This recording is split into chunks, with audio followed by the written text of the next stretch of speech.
نوژین سەرپەرشتیارە هوەری دەربارەی vê çalakiyê ji Hirûdayê re ragihand ku ew wek jenyarekî Kurd hezî kiriye nîkefayî pê hatiye ku di vê çalakiyê de bi hevbeşî li gel du xanimên semakerên Kurd beşdarî di roja heştê Marsê de bike. Ew jî biriya vê semayê daxwaza azadkirina jinan û wergirîkirin ji mafên jinan dikin.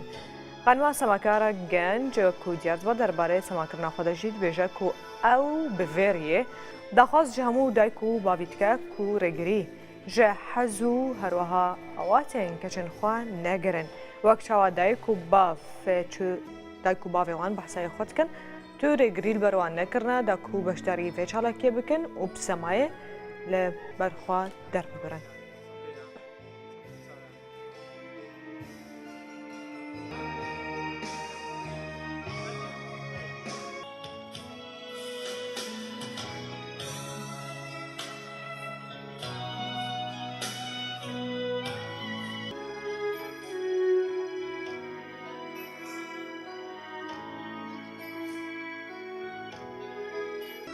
کوردستان ئەو پەیامە دەگەێنین کە بڵێ تۆش وەکو ئافرەت خاوەن خەونی خۆتی خاوەن ئامانجی خۆتی هیچ ڕێگریەک نابێت بۆ ئەوی بتوانی بەدیبێنیت بڵێ تۆ دەتوانی بڵێ تۆش دەتوانی. زۆر خۆشحاڵم بۆی کە بەشداری ئەوشتا ئەو فیستیڤالە دەکەم مەراسیمی ڕۆژی ئافرەتان سەربەرزم بۆی کە وەکو گەنجێک وەکو کچێک خانەوادەکەم ڕێگەگۆم پێدەدەن کە سەما بکەم زۆر زۆر خۆشحاڵم. سەبارەت بۆ بیرۆکەیە کە ئێستا ئامادەمان کردیا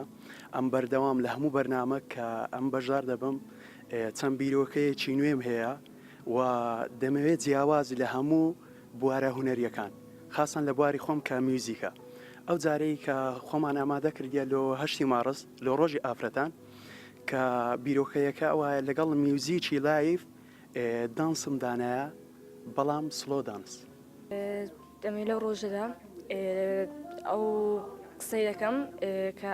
هەموو ئافرەتێک هەموو کچێک